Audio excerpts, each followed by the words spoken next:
Hi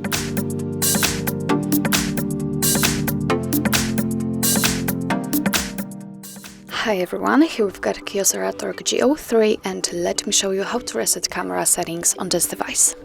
So first of all, let's open the camera and let me show you the evidence that the reset option will work. So let me show you grid lines. Let's tap on this option. Let's get it back, and as you can see, just take a look on this camera, the grid lines has been successfully applied, and now I can show you how to reset camera settings. So let's tap on the three bars icon, tap on other settings, and as you can see at the same place we've got reset settings option, so let's tap on it.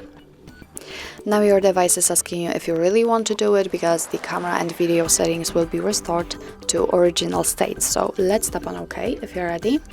And as you can see here, we just go back to the very first info, for example, about the fishing mode. Let's tap on next and overlay, next and quick SNS. So this is the evidence that the reset options just worked, and as you can see on the camera we have no grid lines, so it means that we successfully removed them and reset all camera settings. So actually that's all. This is how to reset camera settings in your KYOCERA Torque G03. Thank you so much for watching. I hope that this video was helpful, and if it was, please hit the subscribe button and leave the thumbs up.